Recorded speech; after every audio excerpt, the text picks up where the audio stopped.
Hola, buenas tardes a todos. Bienvenidos a una nueva charla de esta serie de Shemot. Hola Luis, Gaby, Carla, Blanca, bienvenidos a todos. Vamos a dar comienzo a esta charla número 19. Dudas y alabanzas. Vamos a estar tocando la jornada 4, que es Pi Hahirot.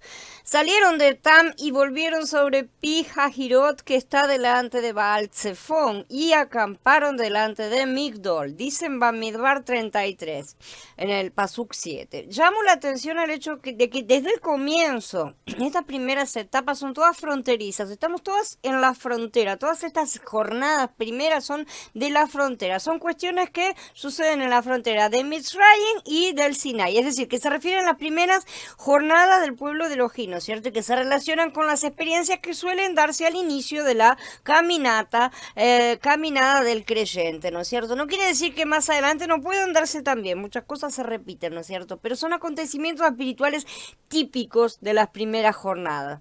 Realmente ellos salieron de Ramsés, pasaron a Sucot, de Sucot pasaron a Etam, ¿no es cierto? Cosa que ya estudiamos. El desierto de Etam es también llamado desierto de Shur.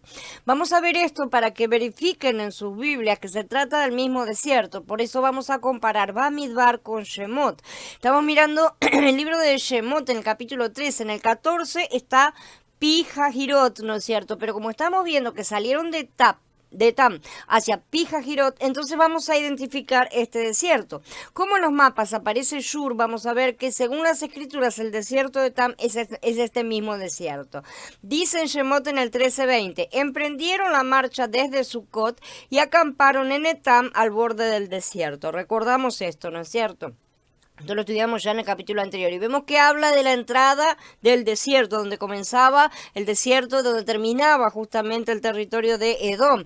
Y vemos que arriba la cita de Bamidbar lo llama también Etam, ¿no es cierto? Y agrega, salieron de Pi Hahirot y atravesaron el mar hasta el desierto e hicieron un viaje de 3 días por el desierto de Etam y acamparon en Mará. Esto está en el pasuk que sigue al que ya leímos. Así que vemos que acá se estaban volviendo, porque dice Shemot, dile a los israelitas que vuelvan y acampen frente a Pi Hahirot. O sea, se estaban volviendo en esa vuelta que Yahweh les hace dar para engañar a los mitzritas, ¿no es cierto? Entre Migdol y el mar, frente a Baal Zephón, acamparán de frente a él junto al mar. Esto está en el capítulo 14 de Shemot. Entonces vemos aquí que cuando ellos pasan el mar, vuelven de nuevo al desierto. Históricamente hablando, ellos aún no han atravesado el mar, ¿tá? En este momento no lo han atravesado todavía. Sé que ya lo tratamos antes en los capítulos 15 y 16, ¿sí? Pero allá fueron encarados desde otro ángulo, fuera de la línea cronológica de las salidas y de las jornadas, ¿no es cierto? Por eso acá estamos volviendo un poco para atrás para tratar todas estas jornadas, todos estos otros asuntos. Sin embargo, no vamos a volver a estudiar lo que ya vimos, obviamente. Entonces, al seguir adelante, dice, entonces Moshe hizo que Israel se alejara del mar de juncos. Se adentraron en el desierto de Shur, viajaron 3 días por el desierto y no hallaron agua. Dice Shemot en el capítulo 15. Es decir, que el desierto de Shur es el mismo desierto de Etam. Acá queda encerrado, ¿no es cierto? Todo que se está refiriendo al mismo lugar, ¿no es cierto? Shur significa muro, pared. Sí, recordamos entonces aquel muro del príncipe que marcaba la frontera de Mitzrayim, ¿no es cierto? Ese muro que no existe más. Y vemos que los dos nombres se refieren al mismo lugar y tal vez podamos conjeturar que del lado egipcio era llamado desierto del muro, o sea, desierto de Shur, ¿no es cierto? Mientras que el nombre común, probablemente general, probablemente universal, entre comillas, en ese momento era desierto de Etam, o sea, desierto de Edom. Entonces, Pi Hahirot queda en la parte de arriba del mapa, ¿no es cierto? Porque ellos se volvieron. Son unas marismas, ¿no?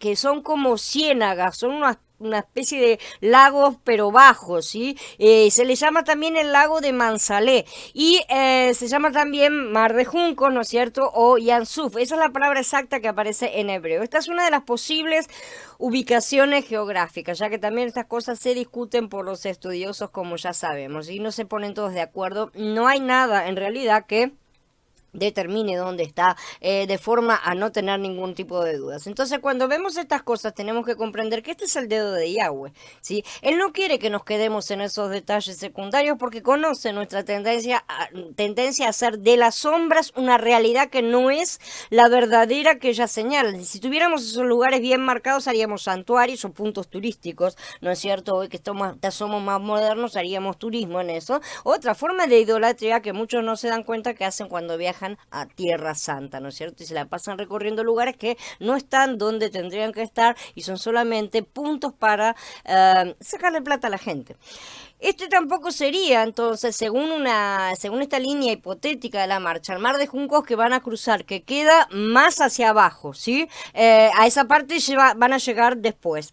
De modo que vemos que tanto Sucot como Etam, como Pijajirot, son todas localidades de la frontera. Esto es lo que importa en este momento, ¿no es cierto? Quedan exactamente en la frontera de Mitzrayim con el desierto. Están ahí todavía, están en el borde, no han salido del todo. Y esta era ya la tierra que se consideraba de los edomitas, a pesar de que no había edomitas en esos bordes, ¿no es cierto? Pero todavía estaba dentro de su territorio. Aunque también los militares egipcios hacían sus entrenamientos en ese desierto.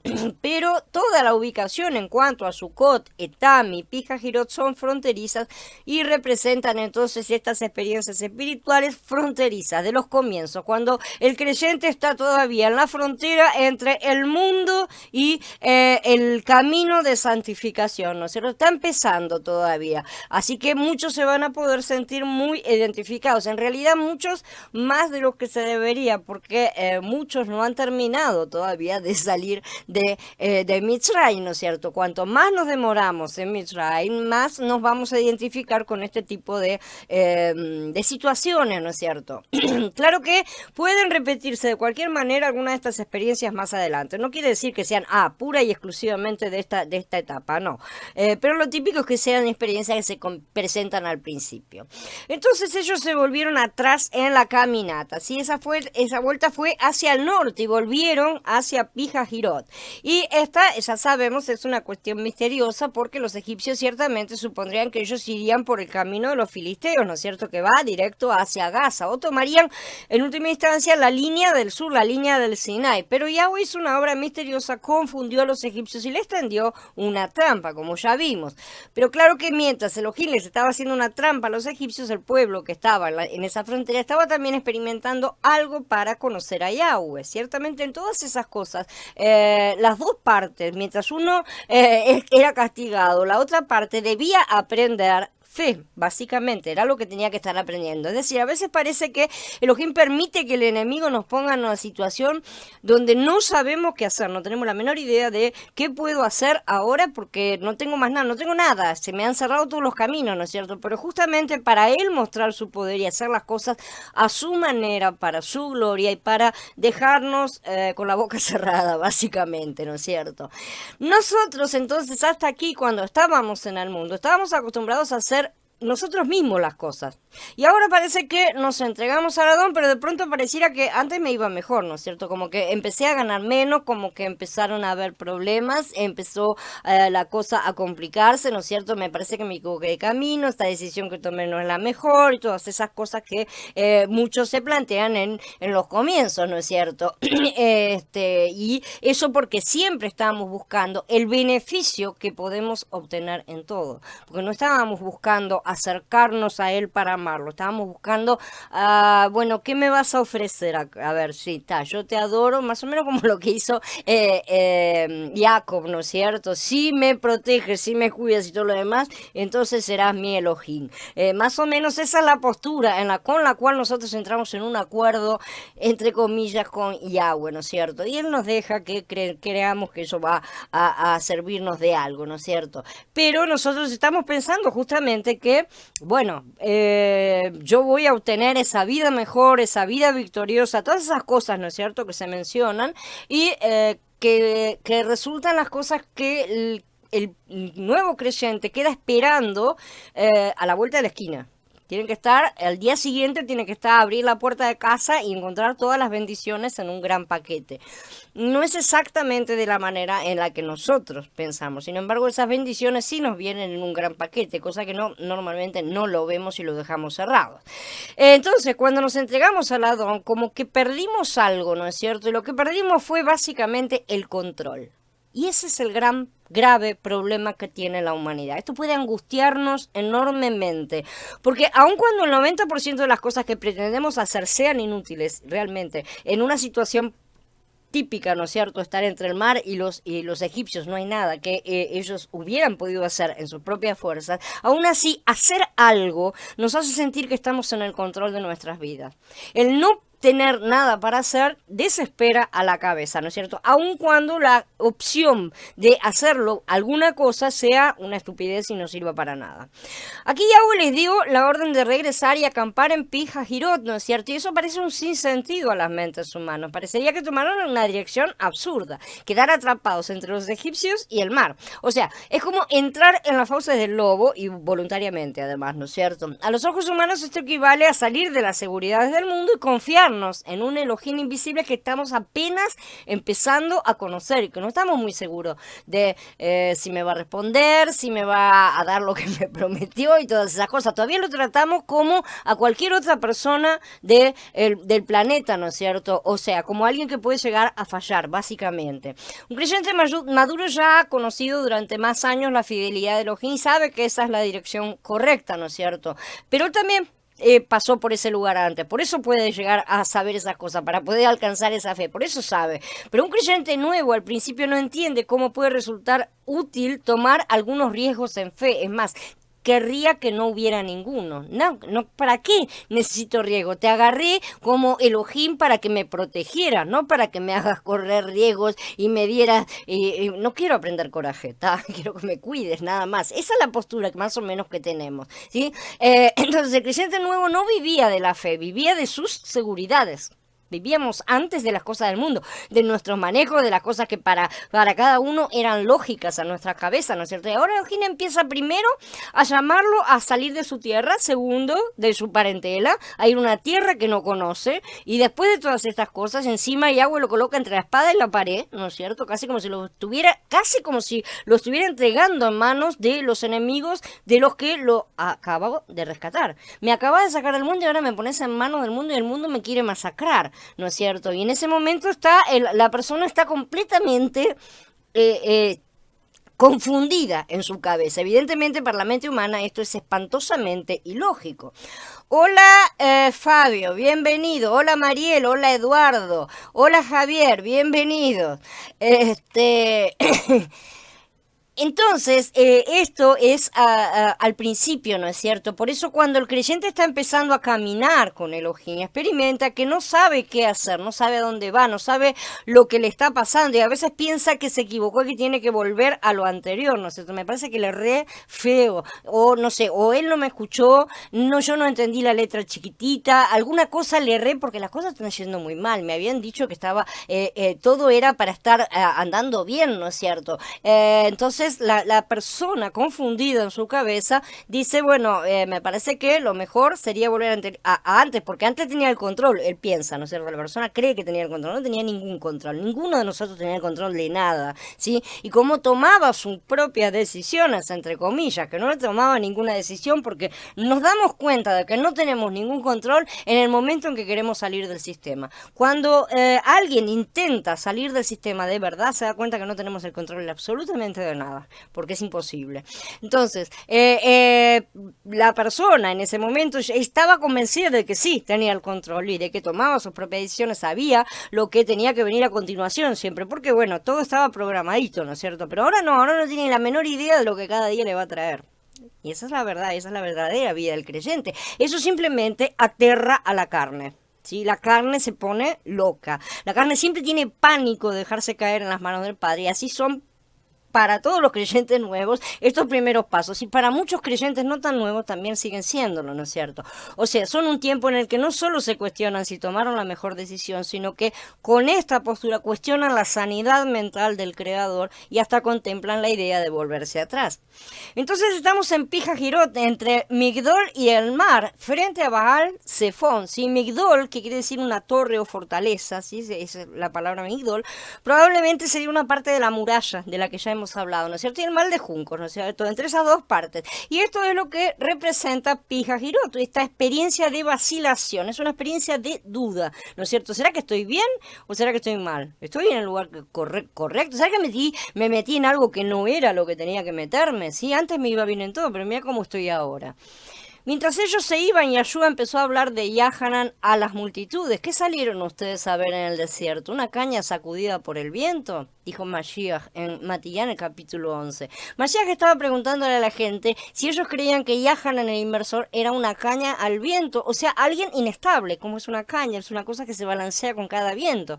Y no, él no lo era, y él asegura que no lo era. Por eso también Elohim le cambió el nombre a Shimón y le puso Kefá, para que dejara de ser una caña meneada por el viento y llegara a ser una piedra, una roca, ¿no es cierto? La fe sobre la cual construiría Mashiach, edificaría su novia, su congregación, es una roca, no puede ser una caña movida por el viento, pero un junco es una caña meneada por el viento, literalmente, y esta es la experiencia para los hermanos nuevos, esto es el mar de juncos, especialmente los nuevos, y como ya digo desde siempre, hay muchos que parece que por muchos años son nuevos, ¿no es cierto? A veces vacilan como las cañas meneadas por el viento, como los juntos, y este es entonces Pijajirot. Pero Yahweh lucha por nosotros. Entonces Yahweh los ha llevado en apariencia a una armadilla, ¿no es cierto? Lo puso en la boca del lobo y el lobo está relamiéndose con esa carnada de Elohim, está chocho por el regalito que le dieron. Cree el lobo. Tantas veces él nos coloca en situaciones como esta, ¿no es cierto? No solo a los nuevos, a todos. Estas cosas no suceden solamente al principio, suceden a todos. Pero cuando parece que el enemigo nos llevó al borde y que estamos arrinconados, sin escapatorias, entonces es cuando Yahweh actúa y ellos son esparcidos. Esta es la carnada de Elohim para los enemigos. Dice en Shemot 14:3, entonces Faraón dirá que los hijos de Israel están errando en el campo sin dirección, es que el desierto los ha encerrado. El enemigo los vio en esa situación difícil y dijo, los encerré, ya los tengo, ahora son míos, ¿no es cierto? Acá los agarro, estos me los como ahora. Pero miren lo que dice Elohim, yo endureceré el corazón de Faraón para que los siga y seré glorificado en Faraón y en todo su ejército y sabrán los egipcios que yo soy Yahweh. Y ellos lo hicieron así.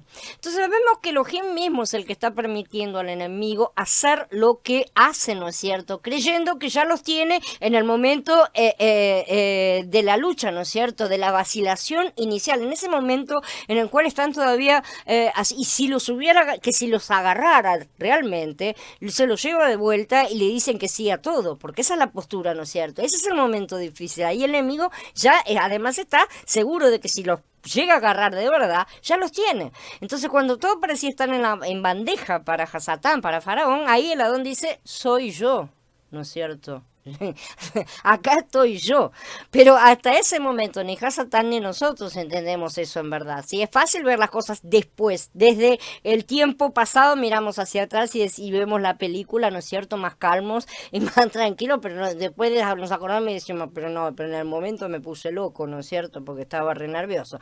Pero el asunto está en tener la fe antes. Esa es la cuestión, ¿no es cierto?, a la cual somos llamados.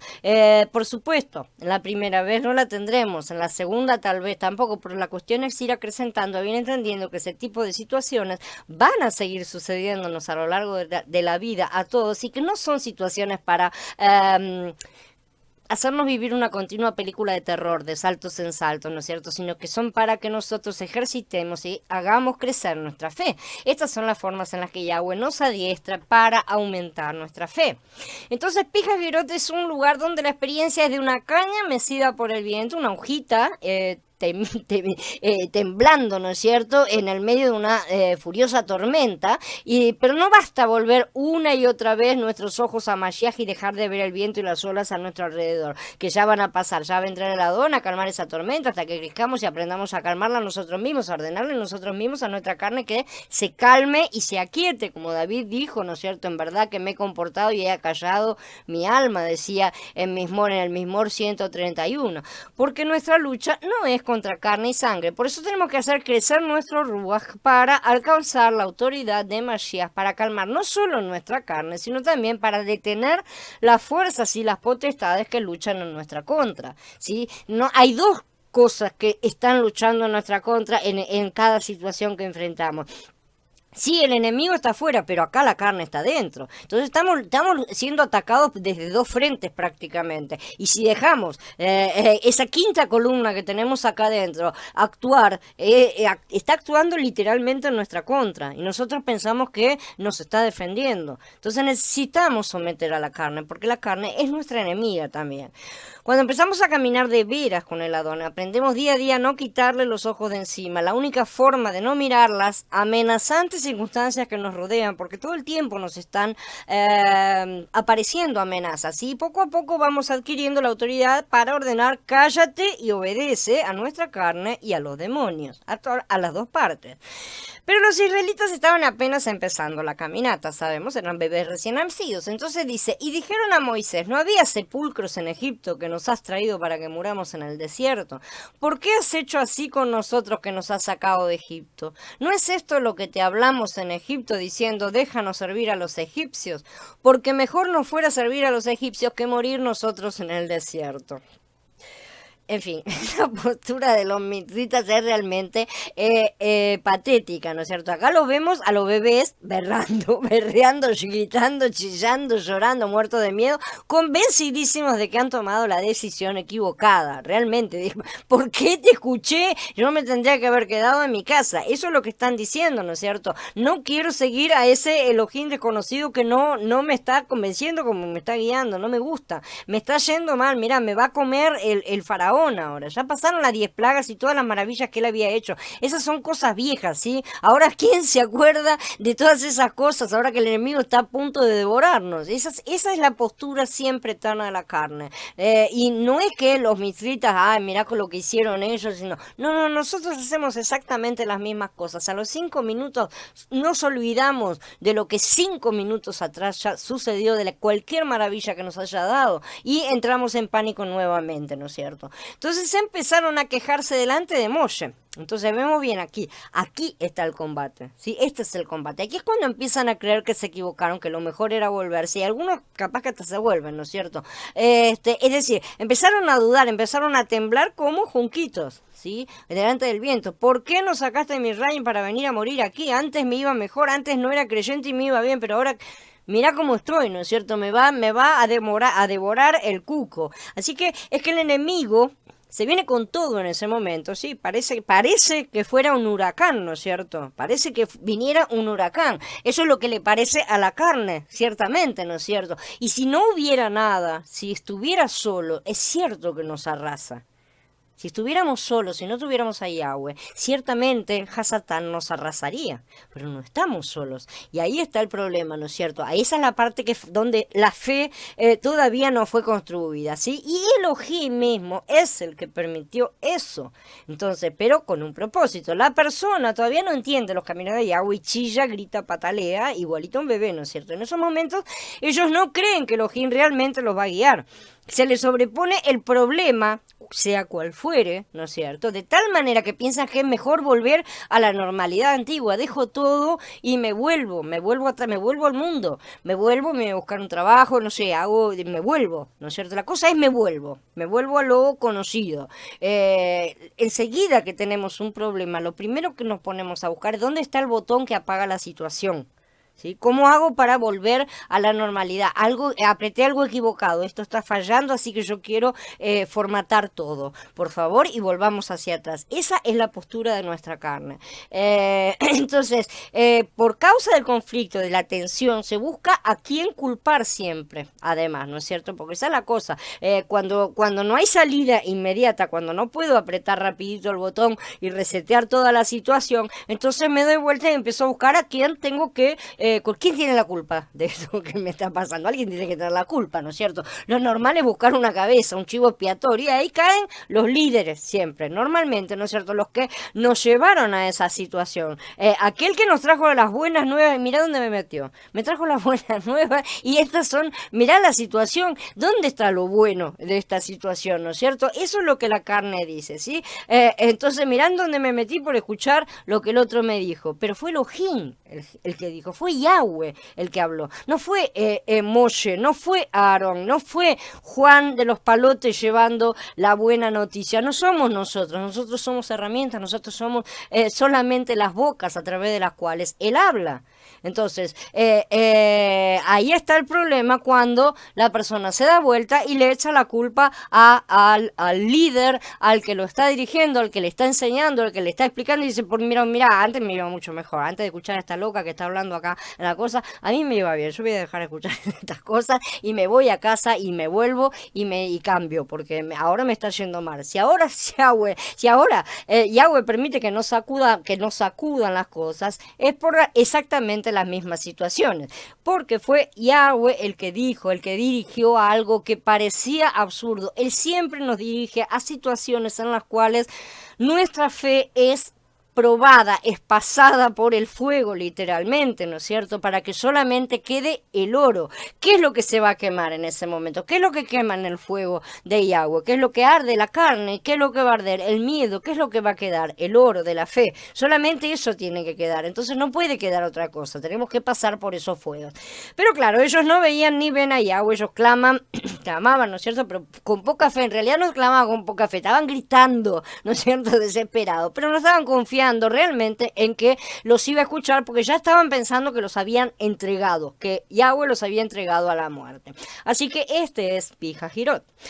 Pero Moshe le dijo al pueblo, no tengan miedo, esperen firmes y verán la liberación que Yahweh realizará por ustedes hoy, porque a los mitzritas que ven hoy no los volverán a ver nunca más. Dice Shemot en el capítulo 14, continúa diciendo, notemos la diferencia. ¿No es cierto? La diferencia es abismal acá. En el pueblo había temor, vacilación, gritería, desesperación, ¿no es cierto? Pero el Adón está ahí para hacerse conocer. Yo soy digno de confianza, eso es lo que Él quiere que aprendamos. Es hora de que ustedes ahora crean en mí. ¿Sí? Hasta aquí no están acostumbrados a confiar en mí. Lo que importa conmigo no es que yo te voy a proteger y te voy a avisar desde antes. No, lo que importa es que vos confíes en mí. La fe es lo que importa, ¿sí? Todavía confían en su cuenta corriente, en sus parientes, en su trabajo, en los puerros, los ajos y las cebollas y todas esas cosas, pero están confundidos y por eso están siendo sacudidos. Sacudimos para que caiga todo lo que nos sirve. Entonces, primer escalón, no temas. Segundo escalón, esperen firmes. Tercer escalón, vean la salvación. Eso es lo que Moshe dice, ¿sí? Entonces dice, no teman. Pero ¿cómo no vamos a temer si acá está el mar y ahí viene, mira cómo vienen corriendo esos egipcios, ¿cierto? Moshe, no trajiste de acá, así que la culpa es tuya, ¿sí? Vos no trajiste, nos obligaste a todos, ¿no es cierto? Pero bueno, esa es la postura de la carne. Así que hasta ahora estábamos acostumbrados a salvarnos a nosotros mismos y eso también incluye confiar en el brazo de otros hombres, ¿no es cierto? Bueno, tomamos la decisión de seguirte, creímos en lo que estaba diciendo, por eso enseguida corremos a echarles la culpa cuando nos parece que las cosas se ponen feas. Pero ahora empezamos a conocer a Elohim. Yahweh peleará por ustedes quédense quietos, sigue Moshe. Es decir, fijen sus ojos en Yahweh, ¿sí? En Mashiach, no en las olas y en el viento. Cuando vemos a Elohim peleando nos viene la confianza, ¿sí? Dice, entonces Yahweh dijo a Moshe, ¿por qué clamas a mí? Di a los hijos de Israel que marchen. Es decir, el mismo Moshe también, en cierta forma, estaba clamando, porque da para ver que por un momento, por lo menos, y a pesar de que él tenía fe, porque él no dudó de que Yahweh algo haría, ciertamente, realmente no tenía la menor idea de cuál era el plan. Y da para ver, no sabía para dónde tenía que arrancar. Probablemente él estaba esperando alguna otra manifestación como las que se dieron en Mitzrayim, con toda lógica, ¿no es cierto? Algo que cayera el fuego, fuego del cielo que destruyera el ejército, algo por el estilo, ¿no es cierto? Él estaba confiado, pero no sabía de ninguna manera cuál era ese paso a seguir, ¿no es cierto? Entonces, ciertamente una de las cosas que no estarían pasando por su cabeza era que Yahweh le iba a decir: abrí el mar. Una cosa que dudo mucho que se le haya cruzado antes de tiempo, ¿no es cierto? Entonces Elohim le dice que cambie esta actitud, que pase de clamar a una actitud de fe activa, ¿sí? En vez de estar confiado, pero esperando, ¿cierto? Quieto. Porque estaba confiado, Moshe sí sabía, yo no tengo la menor duda de que él estaba confiando, por eso le dice eso a la gente, ¿no es cierto? Le dice: quédense quietos y esperen, vean lo que Yahweh va a hacer. ¿Qué estuvo haciendo Yahweh en Mitzrayim todo el tiempo? ¿Los mitzritas hicieron algo? No, estaban mirando lo que Yahweh hacía. Así que Moshe pensó que iba a haber otra de esas cosas, ¿no es cierto? Pero ahora es diferente, porque ahora estamos caminando, ahora ya estamos en el camino, ahora ya salimos, ya pasamos Pesach, ya fuimos salvos, ya estamos en la etapa de la santificación, ya no podemos quedarnos quietos. Y esa es la cuestión. Entonces hay que tomar un paso de fe activa, ¿no es cierto? Entonces, en vez de estar confiados pero esperando, hay que actuar en fe. Entonces le dice que marchen, pero ¿para dónde? ¿No es cierto? Yo en la cabeza de Moshe debe haber pensado: ¿sí? ¿Será que este pueblo tembloroso va a enfrentar a esos egipcios? ¿Que marchen para dónde? Que marchen a enfrentarlos, ¿sí? Porque para la mente humana, el único lado para marchar era el lado que venía el enemigo, porque del otro lado estaba el mar. No se nos puede ocurrir esa cosa ilógica, ¿sí? Y tú levanta tu vara y extiende tu brazo sobre el mar y divídelo para que los israelitas marchen por el mar sobre tierra seca. Entonces ya no es cuestión de estar temiendo, sino de actuar en fe, actuando en fe activa, ¿no es cierto? Tenemos que entender este punto, es muy importante. A veces uno se queda orando, pero no siempre la oración es fe, porque a veces la oración solamente expresa incredulidad. Simple y sencillamente, estoy orando y estoy esperando que vos hagas, pero yo no hago nada, ¿no es cierto? No se trata de eso. Tipo, cuando decimos cosas como, por ejemplo: Adón, ¿por qué permites esto? ¿Por qué estoy en esta situación? ¿No es cierto? Te he pedido lo que sea, la solución a X problema, y no me escuchas, no me contestas, no me respondes. Y él nos dice: ¿por qué clamas a mí? Marcha, alza tu brazo y divide el mar, abre el camino. ¿No es cierto? Esa es la cuestión. Entonces Yahweh le estaba diciendo a Moshe que dividiera el mar. Pero ¿quién, Adón, ha dividido el mar? Nunca. ¿Quién? ¿Cómo yo voy a dividir el mar? Pero no soy yo contigo, dice Yahweh. ¿Sí? Pero sí, bueno, pero también es parte tuya, Moshe. ¿Quién tiene que levantar el brazo? Moshe, no es solo el Adón. Entonces, ¿pero cómo yo lo voy a dividir? Uno se imagina toda esa discusión mental, ¿no es cierto? Y Yahweh diciendo: sí, tú vas a dividirlo. No, pero entonces, ¿cómo es? ¿Yo lo divido o tú lo divides? Tú levantas el brazo y yo lo divido, ¿no es cierto? Esa es la cuestión. La cuestión es muy simple. Clama a mí y yo te responderé. Yo moveré las aguas, yo abriré camino cuando tú clames a mí y empieces a marchar. Esa es la cuestión. Empieza a marchar, ¿sí? Clama a mí, yo te responderé abriendo las aguas cuando marches. Esto es actuar en fe, siempre que estemos dentro de su voluntad, obviamente. No se trata de: bueno, me quiero... no sé, abrir un restaurante, entonces ahora me pongo ahí, abre las aguas. No se trata de eso, ¿no es cierto? Evidentemente no se trata de esas cosas. Nosotros levantamos el brazo, o sea, damos la orden visible o audible, no como sea, no interesa eso, para que el mar retroceda, las aguas se abran y las entidades que habitan en ellas, o sea, que agitan nuestro entorno, escuchen y obedezcan y retrocedan y caigan, porque cuando ordenamos algo que es la voluntad del Padre, Él lo hace. La cuestión es que tenemos que empezar a aprender también cuál es la voluntad del Padre. Así que eso es lo curioso. Dice Moshe: tú alza la mano, no sigas clamando a mí, esto te toca a ti, ¿sí? Alza la mano y sobre el mar y divídelo, ¿sí? Divídelo tú, ¿no es cierto? No divídelo yo. Yo no soy el que lo va a dividir. Tú lo divides, yo lo divido. Pero yo solo no lo voy a dividir. Esa es la postura extraña, ¿no es cierto? Donde Yahweh está diciendo: yo quiero dividirlo, pero necesito que levantes el brazo. Ahí está la contraparte, ahí está la autolimitación que Yahweh se impone con nosotros, con sus hijos, ¿no es cierto? La cuestión es, yo quiero dividir ese mar, te estoy diciendo que quiero dividir ese mar, ahora vas a levantar el brazo para que yo divida ese mar, porque yo quiero dividirlo, pero quiero que sea a través tuyo. No quiero que sea solamente una cosa mía nada más, porque si no sería una total y absoluta imposición de Yahweh nada más. En realidad Él no necesita que nosotros levantemos el brazo, porque por más que yo levante el brazo no va a pasar nada, va a ser Él el que va a dar, pero Él quiere verme levantar el brazo. Esa es la cosa. Verme levantar el brazo es una acción de obediencia, y es una acción de obediencia en la fe.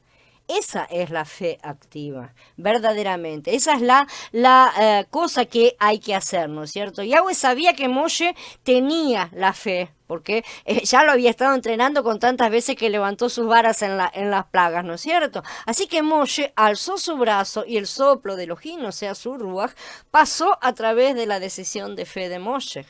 La decisión de fe de Moshe fue el canal para el soplo del Ruach de Elohim. Si Moshe no hubiera levantado el brazo y hubiera dicho, pero qué cosa ridícula esto de levantar el brazo, como tantos decimos, ¿no es cierto? Pero no se puede hacer así. Las cosas acá en el mundo no funcionan de esa manera. Yo necesito ir a trabajar primero y tengo que hacer estas otras cosas primero, ¿no es cierto? Siempre tenemos la mentalidad completamente invertida que tiene el mundo y de esa manera las aguas no se abren. Entonces, esta es la acción de Elohim por la fe activa. Hay que actuar en fe y darle ocasión a Yahweh, darle la oportunidad, por así decir, de que Él haga lo que Él quiere hacer, ¿sí? Pero Él necesita que creamos y que decidamos actuar en unión con Él, y entonces Él actúa en unión con nosotros. Eso es lo que Él quiere. Entonces ahora sí dejamos el mundo, ¿no es cierto? Entonces dejamos Misraim y empezamos a atravesar la muerte. Ciertamente que esta fue una situación de muerte, ¿no es cierto? Atravesar las aguas de la muerte siempre es una situación de muerte, valga la redundancia. Se requiere mucha fe para construir un arca y subirse a ella con toda tu familia, miles de animales y enfrentar no una tormenta, sino un diluvio universal, ¿no es cierto? Pero Noaj lo hizo. Se requiere mucha fe para aceptar la posibilidad de que si levanto mi brazo las aguas del mar se van a dividir y toda esa gente que está acá, que me quiere matar porque los traje a esta situación, va a poder salvarse, ¿no es cierto? Pero Moshe lo hizo. Se requiere mucha fe para ir en contra de todas las declaraciones de los incrédulos y afirmar contra todo que si Yahweh se agrada de nosotros nos dará la victoria que ya ha prometido darnos, pero Yahoshua la tuvo esa fe.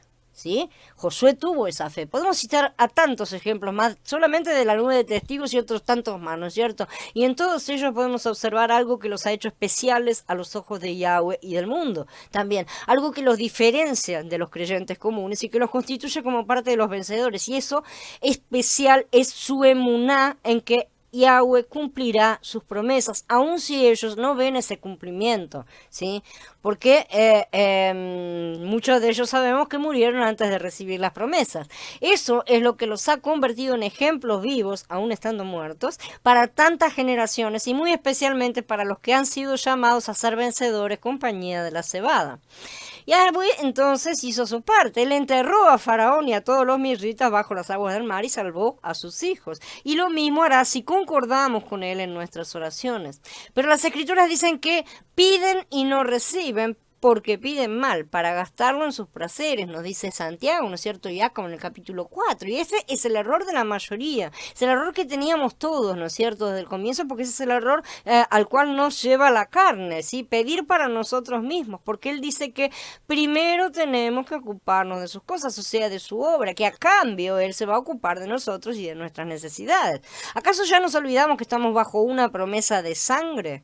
Que heredamos porque somos los hijos por la fe de Abraham, ¿sí? Y que en ese pacto de sangre Él se convirtió en nuestro rescatador para toda situación mala que pasemos, no solamente para lo que nos rescató, que ya con eso es una cosa increíble, ¿no es cierto? Pero no solamente para eso, sino para toda mala situación. Es su obligación. Es su obligación, una obligación que él se autoimpuso, ¿sí? Una que él mismo decidió asumir, no que estemos abusando si le pedimos que cumpla su promesa, al contrario. Al contrario, estamos mostrando que creemos en él como Moshe hizo cuando levantó su brazo y abrió las aguas del mar, como Noah hizo cuando construyó el arca, como tantos hicieron lo que se les estaba ordenando y obedecieron. La obediencia es la primer muestra de la fe, ¿no es cierto? Yahweh ha estado esperando por nosotros a que dejemos de ser cobardes y mostremos al mundo nuestra fe. Ha estado esperando que salgamos de nuestros caparazones de protección que nos hemos inventado y ocupemos nuestro lugar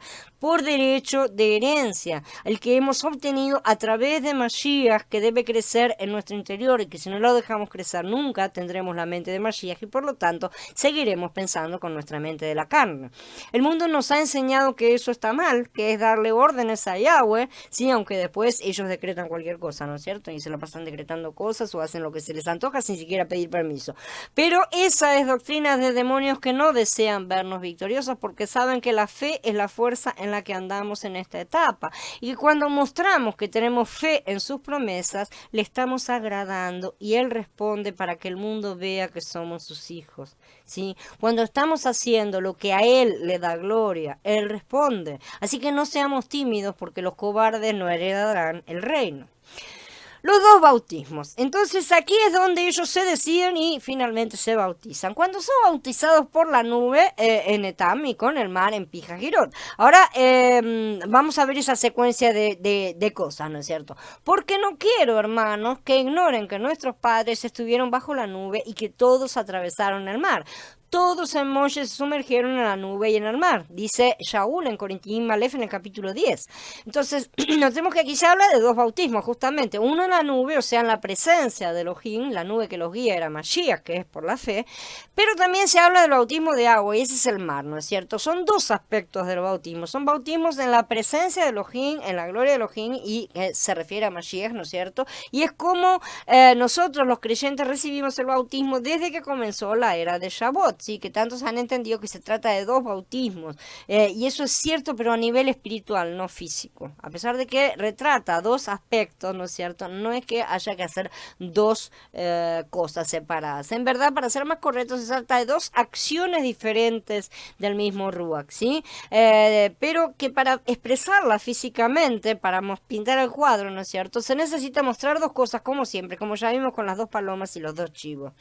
Vemos entonces que ser bautizados en la nube es ser bautizados en Mashiach, y ser bautizados en el mar es ser bautizados en agua, simbólicamente es pasar a atravesar las aguas de la muerte. Ser bautizados en agua y en el Ruach, los dos aspectos son de las experiencias iniciales. Primero la fe, por la fe se entra, o sea, nos sumergimos dentro de Mashiach, ¿sí? Pero también nos bautizamos, nos separamos del mundo al mismo tiempo. Esas son las dos acciones que se realizan espiritualmente simultáneamente. Nos separamos de la mala generación del mundo. Acá tenemos los dos aspectos del Ruach, que es tanto agua como fuego, ¿no es cierto? Porque es espíritu.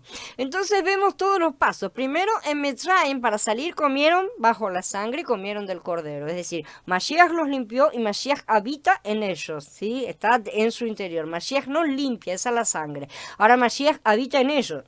Y son bautizados en la nube, reciben el Ruach que riega las semillas recibidas, y son bautizados también en agua, pasan el mar. Quiere decir que el cruce del mar de juncos se corresponde con el bautismo en agua, ¿no es cierto? Porque el bautismo en agua es el que hace la separación entre nosotros y el mundo, simbólicamente, cuando tomamos el bautismo en agua, pero eso representa lo que está sucediendo de hecho, de facto, en el mundo espiritual, algo que nosotros no vemos, ¿sí? Entonces hemos cruzado las aguas, estamos del otro lado y no hay vuelta atrás. Esto es algo que tiene que quedar en claro en la mente de todos los que han dado ese paso con corazón sincero, ¿sí? Podrán tropezar miles de veces y hasta caer en el desierto inclusive, pero jamás van a conseguir perder la salvación por mucho que se esfuercen. Ni siquiera si se esfuercen van a conseguir. Al cruzar Pijajirot de allá para acá, entonces ahí la persona ya está fuera de Mitzrayim, o sea, fuera del mundo. ¿Sí? Cuando la persona ha creído, se ha salvado. Pero todavía lo pueden considerar en el mundo como a uno de ellos, ¿no es cierto? Pero cuando se bautiza esa persona, está declarando: yo crucé la frontera. Si antes yo era del mundo, pero ahora yo me bauticé, estoy del otro lado. Es una declaración para el mundo material, porque el mundo espiritual ya lo sabe. El mundo espiritual ya lo vio todo, ¿sí? Pero falta la declaración al mundo material. Entonces todas las cosas tienen que concordar en el cielo y en la tierra, ¿no es cierto? Todo tiene que estar tiene que tener el doble testimonio siempre. Entonces cuando dice, y todos en Moshe fueron bautizados en la nube y en el mar, es porque Moshe era el padre espiritual de los israelitas, ¿sí? Él era su cabeza a los ojos de Yahweh. Y así él aplicó la fe de Moshe al resto del pueblo, ¿sí? Porque Moshe era un tipo de Mashiach. Esto es lo que califica a un líder, lo sepa él o no. Moshe no lo comprendía en ese momento con toda seguridad, ¿no es cierto? Porque reclama acerca de estas cosas más adelante en Bamidbar, el capítulo 11, y esto lo convierte realmente en un intercesor. Esta es una de las cualidades más importantes de un vencedor. En Moshe todo el pueblo fue bautizado, pero no bautizado en Moshe, ¿sí? Como asegura el judaísmo, ¿sí? Todo el pueblo que estaba en Moshe espiritualmente fue bautizado en Mashiach, tanto en la nube como en el mar, de la misma manera en que todos somos descendientes de la fe de Abraham, ¿no es cierto? Estábamos en su interior espiritualmente, somos descendencia espiritual, ¿sí? Entonces, toda esa es la experiencia fronteriza de Pi Hahirot. Vemos que tiene bastantes aspectos, ¿no es cierto? Primero empiezan a sufrir las vacilaciones, las luchas, hasta que el Adón con mano poderosa sopla el viento y el viento de Yahweh viene de él, sí, pero a través de la decisión nuestra de dar el primer paso de fe, alzar el brazo y marchar. Figuras de lo espiritual. Entonces todas estas cosas son las que tenía en mente Shaul en Corintiyim Aleph en el capítulo 10, ¿no es cierto? Cuando menciona esta experiencia de Israel para enseñar a la congregación sus experiencias espirituales nuevas, o sea, para hacer la correlación, ¿no es cierto? Esto es lo que dice Shaul. De manera que aquello en el Tanaj es la figura justamente de lo espiritual. Shaul utiliza las experiencias de Israel, estas que estamos viendo, ¿no es cierto? Como figuras de las experiencias espirituales de los creyentes en sus comienzos, en sus avances. O sea que ya vemos que esta cosa de hacer una aplicación simbólica de todos los cuadros que Yahweh fue pintando no es una invención, ¿no es cierto? No es una invención cristiana, ni es una invención mía, ni es una invención en sí misma, ¿no es cierto? Realmente Yahweh pintó cuadros y quiere que los interpretemos. Por eso ese bautismo en la nube y en el mar, recuerdan que Netán fue que la nube iba adelante, ¿no es cierto? Es decir, es la fe en ese momento, y después el bautismo en Mashiach, protegidos por Mashiach, ahí protegidos, ¿no es cierto? Y el otro es el bautismo en agua, ¿no es cierto? Y ese es Pi Hahirot, vencer las vacilaciones y tomar la decisión, ¿no es cierto?, de fe para darle ocasión al Ruaj de soplar y abrir camino. Entonces vimos también que al extender Moshe su mano, Yahweh se movió. Pero fue Moshe al levantar su mano sobre el mar lo que hizo que Elohim hiciera que el mar se retirase con el recio viento oriental toda aquella noche, porque él mismo lo había declarado, ¿no es cierto? Cuando levantara la mano yo lo hago, ¿no es cierto? Y así hizo que el mar se volviera en seco y las aguas quedaran divididas. Vemos que esta es la actitud que agrada a Elohim, contrariamente de lo que hicieron los israelitas cuando se negaron a entrar en el lugar que Yahweh ya había declarado que les daría, ¿no es cierto? Cuando se negaron a entrar en la tierra prometida y creyeron el falso testimonio de los espías, ¿no es cierto? Y creyeron que las dificultades eran mayores, estaban exactamente en la misma situación ahí, ¿no es cierto? Yahweh había dicho que él los libraría y los libró en el mar, ¿no es cierto? ¿Por qué tenían que dudar entonces en la siguiente situación? Porque la carne hace eso y nos pasa a todos cada 5 minutos, ¿no es cierto? Podemos ver la cosa más maravillosa, pero en el momento en que las papas queman, gritamos y chillamos como un israelita del primer día, ¿no es cierto? Entonces vemos que esta, por el contrario, es la actitud que agrada a Yahweh. Y a esa actitud tenemos que atenernos y apegarnos y hacerla, ¿no es cierto? Yahweh se agrada cuando mostramos nuestra fe, no cuando andamos lloriqueando pidiendo que nos deje de doler la uña encarnada, sea cual fuera el problema que tengamos, ¿no es cierto? Cuando Él nos ha prometido las mayores bendiciones, y no me refiero a las cosas materiales. Sabemos que el bautismo es la identificación con el Adón en su muerte y en su resurrección. Fue ahí cuando Hasatán mató a Yahshua y quedó sin ayuda, ¿no es cierto?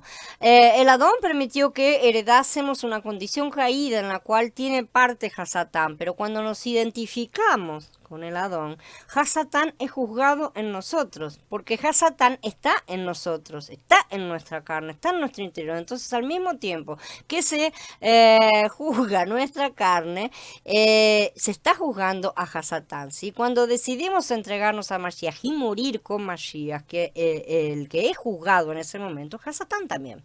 Por eso el que está en Mashiach juzga a Hasatán en su propia carne. Y aunque sienta el mal en sí mismo, dice, no estoy de acuerdo con Hasatán. Si ahora, antes sí estaba de acuerdo, antes sí, aunque no me daba cuenta, lo entendieron o no lo entendían, antes estaba de acuerdo, pero ahora no, ahora me aborrezco a mí mismo. Así que pedimos ayuda a Mashiach. Y ahora Yahshua en nosotros nos ayuda a vencer a Hasatán y Hasatán es juzgado. Es como decir que Hasatán está atrapado en la carne del hombre, más o menos, ¿no es cierto? Está acá adentro, metido, ¿sí? Porque antes estaba afuera, sabemos, ¿no es cierto? Pero cuando el hombre pecó, comió del árbol de la ciencia del bien y del mal, y ese árbol estaba afuera originariamente, pero ahora está adentro. Así que ahora, cuando el hombre es atraído al madero, el pecado es juzgado en la carne y eso hace que Hasatán sea también juzgado. Así que fue una trampa que Yahweh envió a Hasatán realmente. Yo endureceré su corazón y los perseguirá, dice Yahweh. Ahí fue donde el Adón sepultó a Hasatán. De la misma manera, esto es lo que hace el bautismo. Cuando nos bautizamos somos librados, literalmente. Faraón muere, Hasatán muere, nos deja de tener el poder. Ya no puede venir a reclamar, ya acabó, terminó, no tiene más el derecho. No puede ir más Faraón a tratar de volver a esclavizar a los israelitas, ¿no es cierto? Por eso dice, así también ustedes considérense muertos para efectos del pecado, pero vivos para Elohim en el Mashiach, Yahshua, dice Shaul en Romanín 6. Y entonces sucede, y cuando Israel vio el maravilloso poder que Yahweh había ejercido contra los mitzritas, el pueblo temió a Yahweh, tuvieron fe en Yahweh y en Moshe su servidor. Entonces aquel pueblo temía a los egipcios, ahora temió a Yahweh y creyeron. Antes dudaban, antes vacilaron, ¿no es cierto? Pero después de todo eso se afirmaron, se dieron, se bautizaron, entraron y finalmente también salieron. Entonces ahora viene el cántico de Moshe, el mismo que en Hitgalut dice que cantarán los redimidos, ¿no es cierto? El cántico de Moshe y el del Cordero. Hola, Abiel, bienvenido. Vamos a hablar del cántico de Moshe entonces. Inmediatamente después de cruzar el mar de cañas, el mar de juncos, Moshe y los hijos de Israel cantaron un cántico al Adón que está en el capítulo 15 del Pasuk 1 al 18. Higalut 15, 2, 4 lo menciona como y lo llama el cántico de Moshe, ¿no es cierto? En Shemot los hijos de Israel cantaron esta canción en las orillas del mar de cañas cuando terminaron de cruzar, ¿no es cierto? Me imagino, después de toda esta situación, de todo este estrés, cuando llega el final, se empezaron a cantar, empezaron a alabar, saltó la alegría del interior, ¿no es cierto? Alabaron a Elohim por las victorias sobre la fuerza de Faraón, por su liberación triunfal, por el medio de las aguas del juicio del mar de caña. En Higalut 15, muchos vencedores cantan nuevamente este cántico acerca de sobre el mar de cristal, ¿no es cierto? Indicando que son victoriosos sobre el poder del anticristo, el cual es juzgado por Elohim. Como dice Hitgalut 19:20, y es juzgado con el fuego del mar de cristal, ¿no es cierto? En ambos casos el principio es el mismo. Como vemos, el pueblo de Yahweh es salvo por medio del mar y ahora pueden cantar alabanzas a Elohim. Esta es la simbología, esto es lo que está representando las cosas. Por eso vemos cómo todo concuerda, lo que está en la tierra con lo que está en el cielo, y tienen que concordar porque son las dos partes del mismo testimonio. Entonces son representaciones, hay que entender esas cosas, hay que entender lo que representan esas cosas porque esa es la parte importante. Entonces Moshe y los israelitas entonaron esta canción a Yahweh, dijeron, cantaré a Yahweh porque ha triunfado gloriosamente, caballo y jinete ha arrojado al mar. Así empieza el cántico en el Pasuk 1 de Shemot 15. Hitgalut dice, vi a los vencedores sobre la bestia y su imagen, ¿no es cierto? Y cantan el cántico de Moshe, el siervo de Yahweh, y el cántico del Cordero, diciendo, grandes y maravillosas son tus obras, Yahweh el Shaddai, justos y verdaderos son tus caminos, Rey de las naciones. Entonces los hijos de Israel alabaron a Elohim por su salvación y victoria. ¿Sí? La salvación está relacionada con el pueblo de Yahweh, la victoria con su enemigo, ¿no es cierto? Cada una parte se refiere a cada uno, ¿no es cierto? Al mismo tiempo que Elohim vencía a su enemigo, también salvaba al pueblo. La palabra cantaron está escrita en forma futura. En hebreo dice cantarán, yashirú, ¿sí? Conjugado del verbo yashir, que es cantar, justamente. Se dice que cuando el verbo aparece en esta forma futura, en ciertas expresiones que son relatos históricos donde se tendría que estar hablando en tiempo pasado, puede entenderse de tres maneras. En primer lugar, es una intercesión del corazón, un deseo, ¿no es cierto? Que no es necesario que se cumpla, pero sí es un deseo de la persona que está emitiendo. Por ejemplo, cuando dicen Bamidbar 21, entonces Israel... voy a leer cómo está traducido. Entonces Israel cantó esta canción, pero dice Yashirú, entonces Israel cantará esta canción, porque no es solo cantar en ese momento, sino que lo cantará siempre. Ese es el deseo, ¿no es cierto? También que es un presente continuo, o sea que algo que se hace siempre, justamente, es la expresión de ese deseo. Como por ejemplo, en Bamidbar 9, cuando dice al mandato de Yahweh acampaban y al mandato de Yahweh partían, pero en realidad dice al mandato de Yahweh y a Hanú acamparán, al mandato de Yahweh y Isaú, partirán. O sea, que es una cosa constante, ¿no es cierto? Que es algo para siempre, que es algo que se realiza siempre cuando estamos en el camino con el Padre. A su mandato, partimos a su mandato, levantamos campamentos, salimos o entramos, ¿no es cierto? Y finalmente, algo que se hará en el futuro, realmente algo que será futuro, ¿no es cierto? Esa sería la parte más literal en cuanto a la interpretación. En verdad, las tres formas tienen que aplicarse en estos casos, ¿sí? Porque se trata de órdenes o acciones que deben ser realizadas a través de las generaciones, continuamente para todos, como un deseo y algo que fue, es y será siempre hecho. Y aquí tenemos que entender, ¿no es cierto?, que no solamente las cosas son, bueno, vamos a repetir los mismos rituales, no vamos a irnos a Egipto, ¿no es cierto? Todo, ahora me he convertido como viajar a Egipto, como quien viaja a la Meca, por lo menos una vez en la vida, para poder salir de allá y repetir, ahora tengo que pasar 40 años en el desierto, lo hacemos en 40 días, así lo hacemos simbólico. No se trata de repetir ese tipo de rituales, se trata de lo que eso simboliza en el nivel espiritual. Eso es lo que tenemos que estar aprendiendo. La parte de las sombras es simplemente para que veamos y entendamos, pero la realidad de esas sombras es la que tenemos que rescatar y vivir. Y también vemos la constante validez de la Torá a través de los tiempos, evidentemente, ¿sí? Los que la desprecian no saben y no comprenden, no pueden, ¿sí? Pero los que solo se aferran a sus formas tampoco saben ni comprenden. Y esas son los dos extremos, ¿no es cierto? Todas estas cosas fueron escritas para nosotros que hemos alcanzado el fin de los tiempos, como dijo Shaul, para que viendo percibamos y oyendo comprendamos. El cántico de Shemot 15 nos enseña la importancia de expresarnos con cantos, con cánticos, ¿no es cierto?, con danzas, con instrumentos al Eterno, ¿no es cierto?, que hagamos alabanzas, es parte de nuestra devoción a Él. No es que la música es mala, es satánica, no toda, o sea, no podemos decir eso. Sí, Hasatán utilizó la música con fines satánicos, pero él no inventó la música, por mucho que haya sido supuestamente el músico oficial. De cualquier manera, las criaturas no crean nada, ¿no es cierto? No inventan esas cosas. Todas las cosas pertenecen al Padre, inclusive las cosas que hacen sus criaturas. Así que es una manera de la alabanza, de mantener vivo al Ruach, ¿no es cierto? Los cánticos son una muy buena forma de expresar nuestras emociones, desde que estén siempre centrados en él, obviamente, y que el mensaje sea correcto también. Esta canción tiene tres temas principales. Primero, la grandeza del Eterno, después la liberación de los egipcios y finalmente la entrada futura a la tierra prometida, que tiene una alusión al reino de Yahweh, justamente. Dice en primero, Yahweh es mi fortaleza y mi cántico y ha sido mi salvación. Este es mi Elohim y lo alabaré. Elohim es mi Padre y lo enalteceré.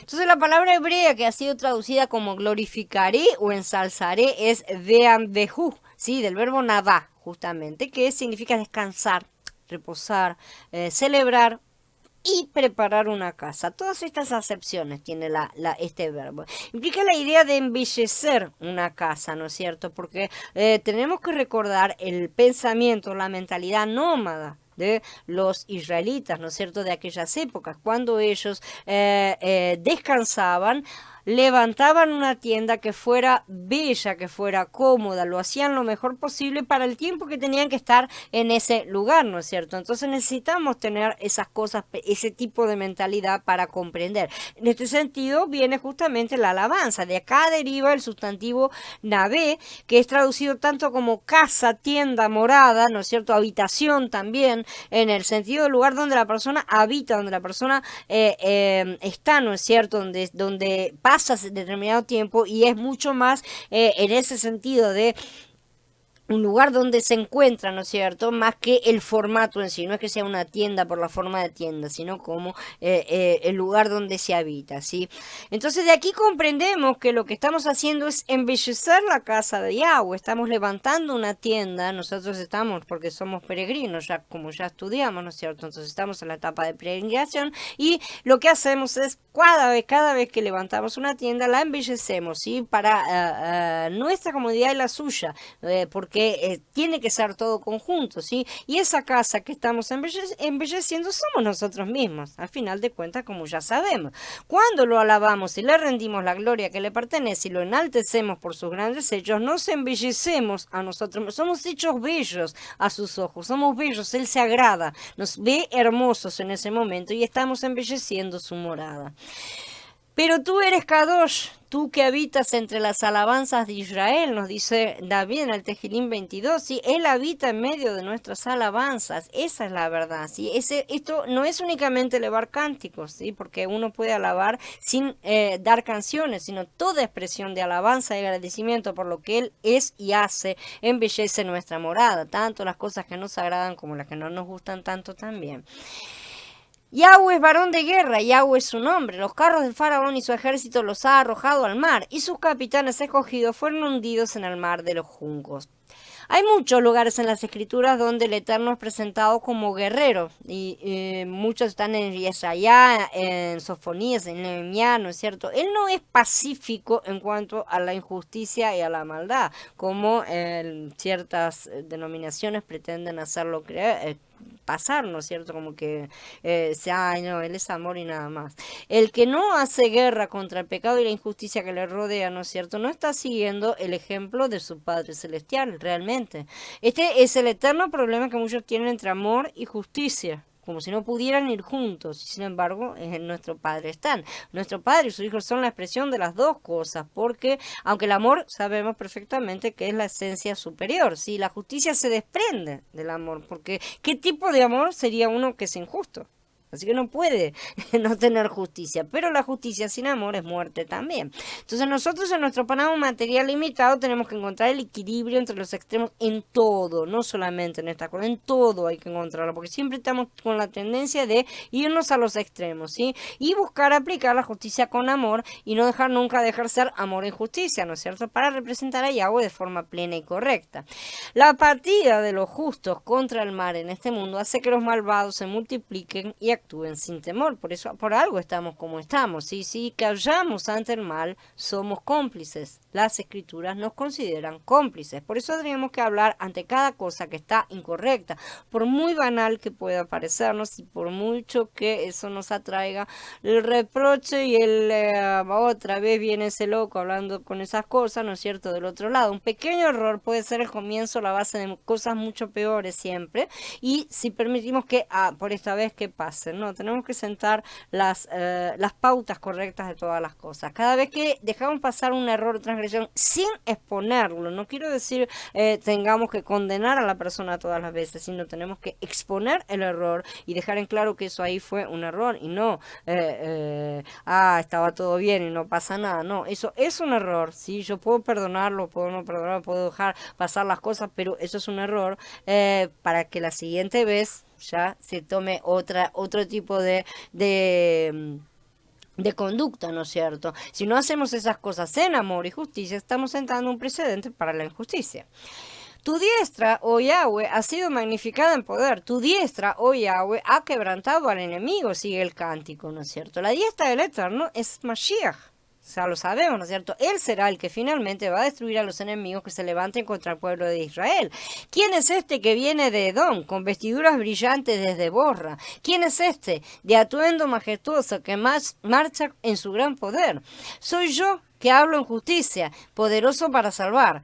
¿Por qué está tan roja tu ropa y tus vestiduras están como las del que ha pisado en el lagar? He pisado el lagar yo solo. De los pueblos nadie estuvo conmigo. Yo los he pisado en mi furor y los he pisoteado en mi ira. La sangre de ellos salpicó mis vestiduras y se manchó toda mi ropa. Porque el día de la venganza está en mi corazón y el año de mis redimidos ha llegado. Entonces miré y no había quien ayudara.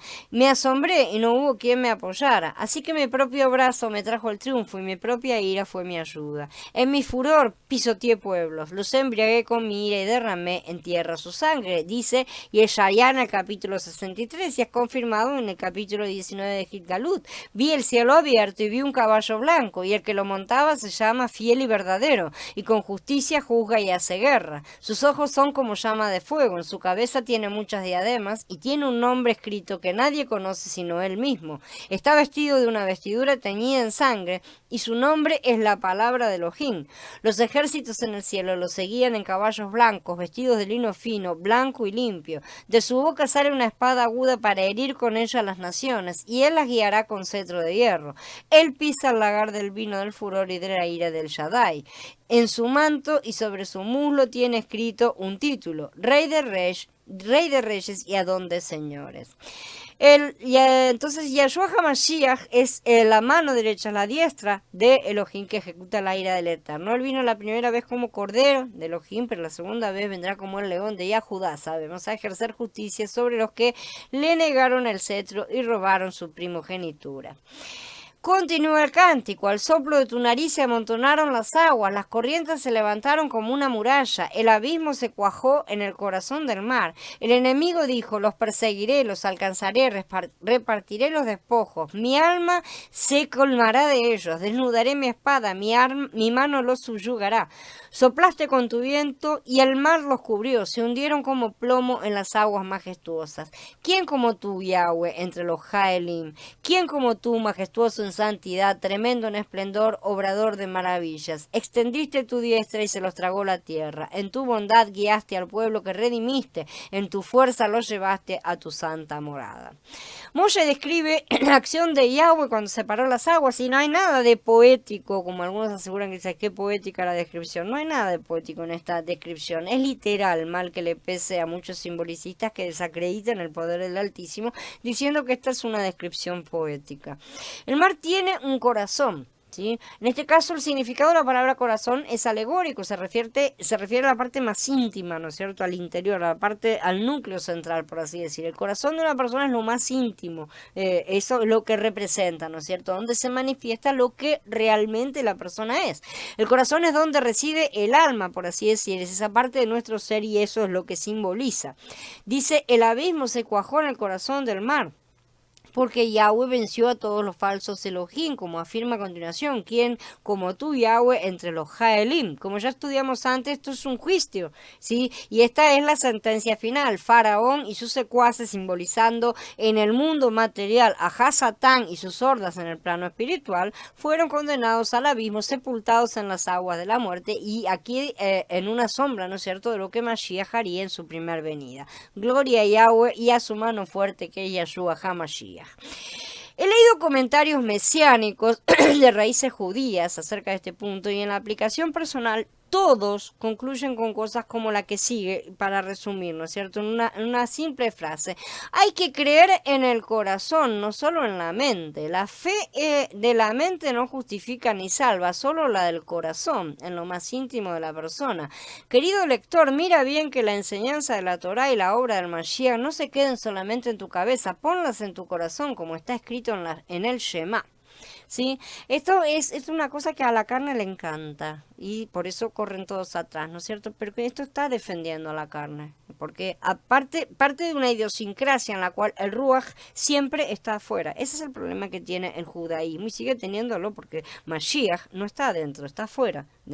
Tienen la ley externa todavía, ¿sí? No tenemos que poner las enseñanzas de Mashiach en nuestro corazón. Es lo que tantos están intentando hoy hacer con su palabra, manteniéndola fuera de sí mismo y mentalizando las cosas, comprendiéndolas, haciendo una sonrisita y parpadeando los ojos. Más o menos esa es la idea que tienen de algo que es espiritual, cómo espiritualizarlo, ¿no es cierto? La cosa es que nosotros tenemos a Mashiach en nuestro interior o no lo tenemos. Así de simple, una de dos. La única forma de poner a Mashiach en nuestro interior es aceptarlo. Si no, no lo tenemos. Y si tenemos a Mashiach en nuestro interior, tenemos la ley, tenemos la Dabar, tenemos la palabra. ¿Sí? Entonces, ¿qué necesitamos hacer para que eso se manifieste? Mezclarlos con Él en nuestro interior y así ser verdaderos templos. Eso es lo que Él quiere. Si las cosas del Tanaj son sombras de la realidad que en parte Mashiach cumplió en el Berij Hadashah y que completará en breve, en su segunda venida, ¿no es cierto? Y de esta manera no cumplimos la Torah, nosotros no guardamos la Torah, no cumplimos la Torah, la hacemos parte nuestra en nuestro interior de una forma que no se puede hacer poniéndola en el corazón, ni con la mente, ¿no es cierto? Ni con la mente del corazón, que es parte del alma, que es parte de la carne, porque la carne no heredará las cosas del reino, porque no puede, porque no las entiende, y no entiende las cosas del espíritu. De manera que nos mezclamos con él y así nos convertimos cada día más en esa ley grabada en nuestros corazones. Ese es el problema que tienen muchos, que creen que ellos mismos pueden grabar la ley en sus corazones solamente metiéndola dentro del corazón. El enemigo dijo, los enemigos de Israel son enemigos del Eterno, y esa es la cosa, los enemigos del Eterno son enemigos de Israel. Pues mira que tus enemigos rugen, los que te odian levantan la cabeza, contra tu pueblo consultan astutamente y en secreto entran en consejo contra tus protegidos, dice David en el Mismor 83. El enemigo de Yahweh actúa a través de las naciones, ¿sí? Pero cuidado cuando definimos quién es Israel. Eso ya lo sabemos. Muchos han caído en el engaño de la actual nación de Israel, llamando bueno a lo malo. En vez de ayudar a muchos a salir de su engaño, caen como chorlitos en el mismo. Para esto los remito a todos a leer la serie La cebada, el trigo y las uvas, ¿no es cierto? Especialmente los capítulos del 18 al 22. El enemigo, entonces, aquí mencionado es Faraón, que representa a Hasatán, que es el Ruach del anti-Mashiach, que se puede manifestar de muchas formas a lo largo de la historia y a lo largo de la vida de cada uno de nosotros, que en sí es todo lo que se opone a Yahweh. Los pueblos lo oyen y tiemblan. Una agonía se apodera de los moradores de Peleshet, de los filisteos, ¿no es cierto? Entonces entraron en pánico los caudillos de Edom. Un temblor se apodera de los fuertes de Moab. Todos los moradores de Canaán están espantados. Les cae un terror y un pavor. Por el poder de tu brazo están todavía como piedra, hasta que cruce tu pueblo, oh Yahweh, hasta que cruce tu pueblo que has adquirido. Continúa Moshe en el cántico.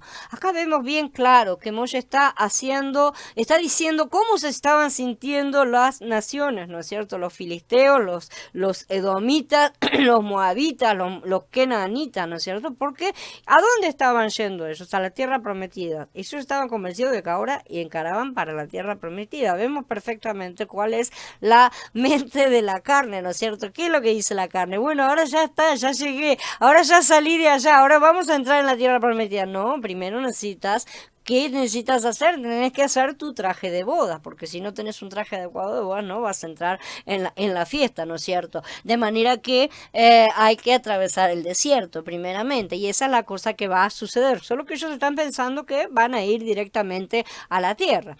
La palabra hebrea traducida pueblos aquí está en plural, es Amim, ¿no es cierto? Am es pueblo, e incluye a las tribus o naciones de Filistea, Edom y Moab y los otros habitantes de Canaán, como está mencionado. Si Moshe habla entonces del papel, está profetizando en este momento acerca de la entrada del pueblo a la tierra prometida, ¿no es cierto? Los moradores de estas civilizaciones no solo oirían acerca de este acontecimiento increíble, sino que se aterrorizarían, porque tendrían siniestros presentimientos de lo que les estaba reservado, ¿no es cierto? Ya que se escucharía la historia completa de que este pueblo está yendo a la tierra que les había sido prometida, y de esa manera no tendrían valor para presentar una resistencia efectiva contra Israel, ¿no es cierto? Y sabemos que fue así como sucedió.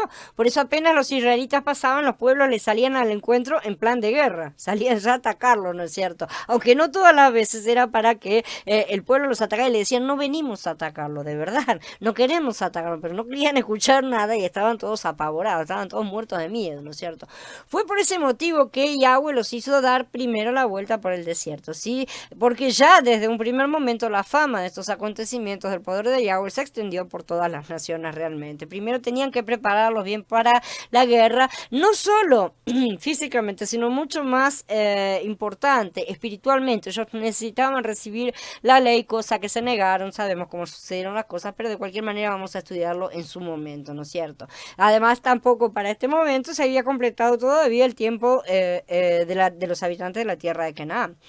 Dice los filisteos. Esto no denomina todo el país que una vez conocimos como Palestina históricamente, estoy hablando de antes del 48, ¿no es cierto? Sino tan solo una franja del territorio a lo largo de la costa suboccidental de Canaán, ¿sí? Desde el sur de Gaza hasta Jope, más o menos. Esta franja de tierra costera, unos 80 kilómetros de largo, fue ocupada por la Confederación Filistea, que se convirtió en una espina en el costado de Israel en tiempos posteriores, sobre todo en la época de los jueces, cosa que estudiaremos en su momento. Después menciona a los caudillos de Edom. Por el tiempo cuando Israel se aproximó, ¿no es cierto?, a los límites de Edom, sus caudillos ya habían sido reemplazados por reyes, como está citado en varios lugares. Aunque la negativa de los edomitas para permitir el paso de Israel por su tierra da la impresión de que se sentían poderosos e intrépidos, ¿no es cierto?, el hecho de que rechazaron el pacífico pedido de Moshe, que solamente pide pasar nada más, ¿no es cierto?, muestra claramente que estaban con un fuerte sentimiento de inseguridad y de alarma que procuraban ocultar, como hacen todos los fuertes, ¿no es cierto?, con bravuconadas, ¿sí? Ellos gritan porque así creen que espantan más a los demás. Los valientes de Moab, la alarma de los moabitas estuvo indicada por los esfuerzos de Balac, ¿no es cierto?, para inducir a Balaam a maldecir a los israelitas. Así que vemos que estaban todos espantados. Todos los moradores de Canaán, esta profecía se cumplió notablemente. En Yahoshua 5, cuando sí, entran, dice: cuando todos los reyes de los emoritas al lado occidental del Jardín y todos los reyes de los kenanitas cerca del mar supieron que Yahweh había secado las aguas del Jardín en favor de los israelitas para que cruzaran, se les derritió el corazón y no les quedó aliento por causa de los israelitas. Así que toda esta fama realmente no es cuento de vieja, ¿no es cierto? Realmente todas esas cosas sucedieron. Hasta que haya pasado este pueblo que tú compraste, y termina diciendo, ¿no es cierto? La redención del pueblo es vista como una compra, y esto es importante, ¿no es cierto?, para todas las cosas que estamos estudiando. El precio fue la sangre del cordero, como dice Kefa Aleph en el capítulo 1, tengan presente que los han rescatado de su vana manera de vivir, la cual heredaron de sus padres, no con cosas corruptibles como oro o plata, sino con la sangre preciosa del Mashiach, como de un cordero sin mancha y sin contaminación. El cántico sigue: tú los llevarás y los plantarás en el monte de tu herencia, en el lugar que hiciste para morar, oh Yahweh, el santuario, Yahweh, que tus manos establecieron. Yahweh reinará por siempre jamás. Hola Andrés, bienvenido. Esto no indica, como tanto sugieren, un templo terrenal ni un monte físico, ¿no es cierto?, o sea, un punto geográfico. La piedra de Daniel que derriba Babel se convierte en un monte que llena toda la tierra, ¿sí? El plan de Yahweh no es tener un pedacito de la creación que hizo que fue perdida por la caída, sino que es ser todo en todos, recuperar todo lo perdido y restaurar todas las cosas. No era probablemente el país de Canaán, a diferencia de lo sostenido por algunos comentadores, sino más bien el monte que Adón había elegido para un santuario. El monte en sí como lo que simboliza el monte, ¿sí?, que es una sombra de su reino completo, justamente, el monte que llena toda la tierra, que había escogido en su momento como su lugar de morada. Como dice en el Mismor 78, los trajo después a las fronteras de su tierra santa, a este monte que ganó su mano derecha, o sea, Mashiach, su diestra. El establecimiento de Israel en esta montaña no significa su entrada en la tierra prometida, sino el establecimiento del pueblo de Elohim Elohim en la casa de Yahweh, ¿sí? En el santuario futuro, como dice el mismo 92, plantados en la casa de Yahweh, florecen en los atrios de nuestro Elohim. Este no es un tercer templo físico, como muchos no acaban de comprender, sino el tercer templo de Yahezkel, uno no hecho con manos humanas, donde nosotros somos las piedras del cuerpo. Allí el Adón establecerá una comunión más perfecta con su pueblo en la era de Sukkot, que se avecina a través de los vencedores y de los sacerdotes levitas que ministrarán en el patio externo. De todas estas formas, en este hermoso cántico de Moshe, realmente, él expresa la firme convicción de que el dominio de Yahweh es eterno, ¿sí? No solo en el universo, sino en el mundo también, no solo en los cielos, sino también en la tierra, no solo bajo la Torah, sino también bajo la Besorá. No solo en el tiempo, sino también a través de las eras. El canto de Moshe termina con esta exclamación inspirada: Yahweh reinará por siempre jamás, aunque en el pasuk siguiente da una explicación de por qué el reino de Elohim durará para siempre, ¿no es cierto? A semejanza de las dos estrofas precedentes que terminaron con una declaración acerca de la destrucción de los egipcios, la tercera concluye en forma similar, pero esta vez en vez de llamar atención a los derrotados egipcios, Moshe se vuelve al libertador triunfante, porque los caballos del faraón con sus carros y jinetes cayeron al mar, y Yahweh hizo volver sobre ellos las aguas del mar, mientras que los israelitas marcharon sobre suelo seco en medio del mar. Por eso el canto no termina con un cuadro sombrío, ¿no es cierto?, de la destrucción de los enemigos de Elohim, sino con una nota de victoria y alabanza, gloria a él, ¿no es cierto? Este mismo tema va a caracterizar el cántico de Moshe y del Cordero que van a entonar los redimidos sobre el mar de vidrio. Después le sigue el cántico de Miriam. Entonces Miriam, la profetisa, la hermana de Aarón, tomó un pandero en sus manos y todas las mujeres fueron tras ella en danza con panderos. Y Miriam les cantaba: canten a Yahweh, porque ha triunfado gloriosamente. Caballo y jinete ha lanzado al mar. Miriam tenía alrededor de 90 años en esa ocasión, ¿sí? Ella es llamada profetisa. Miriam es la primera mujer a quien las escrituras honran con este título. Otras van a aparecer también a través de la historia del pueblo de Elohim, ¿no es cierto?, en muchos lugares. Miriam no es llamada profetisa aquí mayormente por ser inspiradas las palabras que cantó, sino más bien en reconocimiento de su papel total, ¿no es cierto?, en el Éxodo, superando solo lo de Moshe y Aarón, en donde vemos solamente por los de Moshe y Aarón, donde vemos que profetizar no implica estar siempre lanzando profecías de cosas futuras, sino justamente hablar de Yahweh, ¿no es cierto?, hablar de las cosas de Yahweh. El ruaj profético se manifiesta de dos maneras, ¿sí?, como calor y como luz, en dos formas, ¿no es cierto?, en dos aspectos, o sea, como inspiración y como revelación, por así decir, como poder, como verdad. De las dos formas, ¿no es cierto? En este momento estaba operando la profecía de manera inspiradora, ¿sí? Para cantar y para danzar, para dar expresión física, una expresión visible a los sentimientos internos. Los cantos y las danzas inspiradas por el Ruaj manifiestan la gloria del Eterno, como ya dijimos. Esto también es profecía y queda más que claro en los salmos de David, ¿sí? ¿No es cierto? Sin duda alguna. Ella específicamente alegó poseer un don profético en su momento, sí, dijo que Elohim había hablado mediante ella, ¿no es cierto?, cuando aquella rebelión, ¿no? El profeta Mijaía afirma que el Adón libró a Israel de Egipto por medio de Moshe, Aarón y Miriam. Así que en ese sentido se está explicando el hecho de que sea llamada profetisa. La tarea de ella puede haber sido comunicar al pueblo mensajes por los cuales se mantuvo viva la esperanza de liberación durante todos los oscuros años de la opresión. Hay que tener en cuenta también que hay todo un histórico que no está narrado en las escrituras, de todas situaciones que tienen que haber vivido realmente toda esta gente cuando estaba allá, ¿no es cierto? Ella puede haber enseñado, puede haber amonestado, puede haber reprochado al pueblo, puede haber consolado, o sea, hay tantas cosas que realmente los profetas pueden hacer en medio del pueblo, sobre todo en todas esas situaciones por y durante tanto tiempo. Pero a orillas del Mar Rojo aparece como una mujer inspirada dotada con talento para el canto y la música verdaderamente.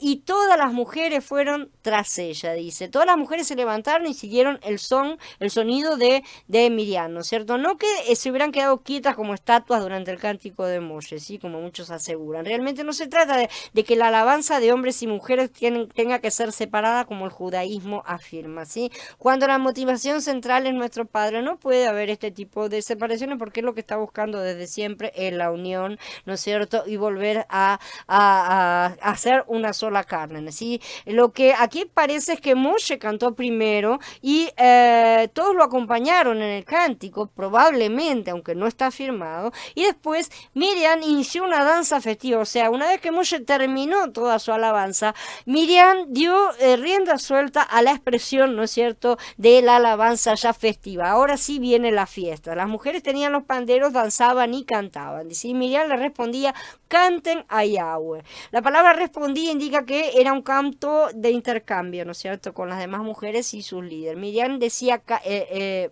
cantaba una frase, ¿no es cierto?, y las mujeres repetían, probablemente porque eso era un recurso antiguo muy, muy popular, ¿no es cierto? Así que de esta manera fue como el pueblo alabó a Yahweh por su poderosa salvación después de haber pasado por todas las cosas que pasaron.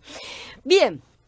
Habiendo terminado, quedo a disposición de ustedes para comentarios, preguntas. Dice Carla, levantar el brazo es símbolo de la fe y símbolo de la libertad que nos da el Padre. Lo quería escribir desde que dijiste lo de Moshe. Exactamente, justamente, sí, levantamos los brazos. Acá es también levantamos los brazos en oración, ¿no es cierto? Cuando levanten los brazos, alcen los brazos con brazos alzados, ¿no es cierto? Muchas expresiones hay así en las escrituras y es una forma bastante común en la antigüedad de hacer las oraciones. Y no se trata de una cosa así como hacen hoy de para alcanzar el poder, sino que es una cuestión más de simboliza en sí la unión entre el cielo y la tierra, justamente, ¿no es cierto? Cuando el brazo de la tierra se levanta y se levanta hacia el cielo, ¿no es cierto? El contacto se establece, justamente eso implica, como decís, la fe, ¿sí? Eso es lo que simboliza justamente, sí. Me alegra que les haya gustado. Hay muchas cosas, ¿no es cierto?, que vamos a estar viendo y que nos vamos a estar identificando todos sin duda alguna, ¿no es cierto? En un antes o un después, todas estas cosas son experiencias de los creyentes. Hay que salir. El camino por el desierto es bastante más largo, no podemos estar siempre repitiendo las mismas primeras... aunque no estemos listos del todo, hay que seguir caminando. O sea, los israelitas evidentemente no estaban listos, pero tenían que seguir caminando, ¿no es cierto? No da para quedarnos en un lugar estancados. Esa es la cosa. No, no es raro, es bastante más normal de lo que crees, pero al mismo tiempo no es una cosa que debas tolerar vos en vos misma. Es la lucha entre la carne y el espíritu, justamente, y ahí está el problema. ¿A quién obedeceremos? No se puede servir a dos señores. Nos vemos el domingo, vamos a continuar con esta jornada, con este viaje, ¿no es cierto? Eh, eh, a través de nuestra vida de creyentes. Shalom a todos hermanos, nos vemos el domingo.